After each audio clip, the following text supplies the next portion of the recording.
The Michaelis-Menten equation at low substrate concentration.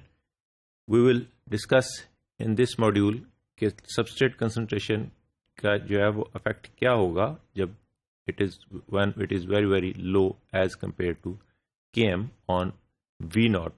इस तरह और उसी ग्राफ से हम इसको डिफाइन करेंगे जिस तरह हमने हाइपरबोलिक ग्राफ बनाया था between V naught which is the initial velocity and the substrate concentration. तो उसी ग्राफिकल मेथड से एंड देन वी विल तो हम जो है ना वो करेंगे इंटरप्रेट करेंगे बल्कि डिराइव करेंगे मैथमेटिकली कि V नॉट पे उसका क्या इफेक्ट होगा जब substrate concentration is very very low in the scope of Michaelis-Menten equation. Interpreting Vmax and Km shows a simple graphical method for obtaining an approximate value for Km. This graph shows the kinetic parameters that define the limits of the curve at high and low substrate concentration. पहले हम low substrate concentration पे इसको define करेंगे, फिर उसको graphical method से define करेंगे, फिर हम उसको जो है mathematically prove करेंगे by the Michaelis-Menten equation. हमने यही hyperbolic कर्व बनाया था कि ये सबस्ट्रेट कंसंट्रेशन थी एक्स एक्सिस पे और वाई एक्सिस पे हमने कहा था V naught is the initial velocity.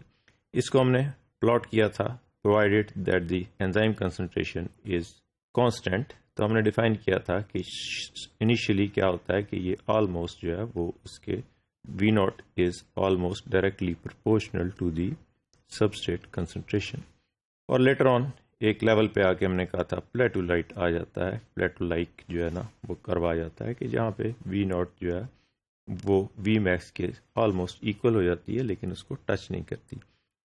अब हम देख रहे हैं कि जब substrate concentration it is very very low then the Km, that is the if we define this is the Km and the substrate concentration is very very low, what will happen? And it will become V naught is equal to V max into substrate concentration over Km. अब ये हमने देखा कि जो जो हम substrate concentration increase करते जा रहे हैं V naught जो है वो डायरेक्टली प्रोपोर्शनल है, इस तरह बट डायरेक्टली बढ़ती जा रही. लेकिन ये जो ग्राफ है इसने इसको या Michaelis-Menten इक्वेशन ने इस फॉर्म में किस तरह आ गई we will discuss in detail in this module. At low substrate concentration, when Km is very very high, then the substrate concentration or substrate concentration is very very low, and the substrate concentration term in the denominator of the Michaelis-Menten equation becomes insignificant. कि यहाँ क्या हो रहा है कि हमने कहा था कि ये this is the Michaelis-Menten equation, यही थी कि V naught is equal to V max into substrate concentration divided by Km plus substrate concentration.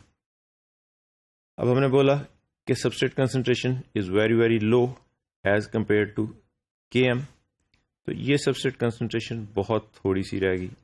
So हमने इसको इग्नोर कर दिया. कहाँ पे इग्नोर कर दिया? जबकि ये डिनोमिनेटर एरिया में, क्योंकि यहाँ प्लस का निशान है. अगर ये यहाँ जबकि मल्टीप्लिकेशन है तो यहाँ हम बहुत छोटी चीज़ को भी इग्नोर नहीं कर सकते. तो सिंप्लिसिटी के लिए क्योंकि सबस्ट्रेट कंसंट्रेशन है ही बहुत थोड़ी सी, इसलिए हमने उसको जो है इनसिग्निफिकेंट है उसको हमने कहा कि हमने इसको डिनोमिनेटर से इसको निकाल दिया. So this V naught becomes V max into substrate concentration divided by Km. Since V max and Km are both constants, Km भी हमने बोला था कांस्टेंट है और V max भी हमने बोला था ऊपर जाके एक स्ट्रेट लाइन है जो कांस्टेंट है. Their ratio is again a constant कि Km ओवर V max या V max ओवर Km जो है वो दोनों कांस्टेंट है, उनकी जो है ना रेशो वो भी कांस्टेंट होगी. In other words the substrate when the substrate concentration is considerably below और very very below then the Km, V naught is directly proportional to the substrate concentration.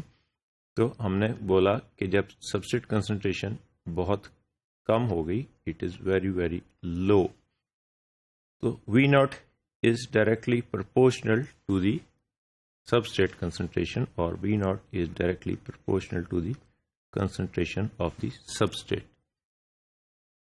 और इसको हमने बोला था this is a first order reaction, कि जब substrate concentration directly proportional होती है जब V नॉट डायरेक्टली प्रोपोर्शनल हो जाती है to the substrate concentration, then it is known as the first order reaction. The initial velocity, or V naught, therefore is directly proportional to the concentration of the substrate. V naught exhibits a linear dependence on the substrate concentration as observed here, and this is known as the first order reaction. V naught को हमने बोला था V naught is directly proportional to the substrate concentration, और इसी को हमने कहा था कि अगर V नॉट को इक्वल करें तो यहाँ K लगा दें एक कांस्टेंट, तो this equation becomes this one. So यही कुछ हमने प्रूव कर दिया by the Michaelis Menten equation, and graphically भी यही कुछ जो है डिफाइन हो रहा है. इसको अगर दूसरी डायग्राम में देखें तो वी कैन सी हियर कि when S is much less than substrate than Km, हमने कहा था S is very low than the Km. तो यहाँ पे क्या हमने बोला कि V naught is directly proportional to the substrate concentration. अब ये कहाँ डिफाइन हो रहा है इस ग्राफ में? this point A is the point which defines कि V naught is directly proportional. जितनी substrate concentration बढ़ती जा रही है उतनी ही V naught भी बढ़ती जा रही है. ये चीज़ हमने पिछले फ्यू मॉड्यूल्स में भी एक और फॉर्म में डिफाइन की थी कि जब Km से कम होती है सबस्ट्रेट कंसंट्रेशन तो वहाँ डायरेक्टली प्रोपोर्शनल होता है, जबकि जब Km से ज़्यादा सबस्ट्रेट कंसंट्रेशन होती है तो वहाँ उसकी V नॉट के ऊपर बहुत ज़्यादा अफेक्ट नहीं होता, और वहाँ ये इस तरह का प्लेटोलाइट करवाता है. ये हम आगे नेक्स्ट मॉड्यूल में इसको भी डिटेल में डिफाइन करेंगे. Therefore at concentrations below Km, reaction rate is first order. That is, it is directly proportional to the concentration of the substrate. So, we have defined in this module in detail कि first order reaction को क्या था, उसको हमने graphically कैसे present किया, और उसको हमने Michaelis-Menten equation ने उसको किस तरह prove किया. So, this is the concentration below Km when the reaction is directly proportional, or the initial velocity, or V naught, is directly proportional to the substrate concentration.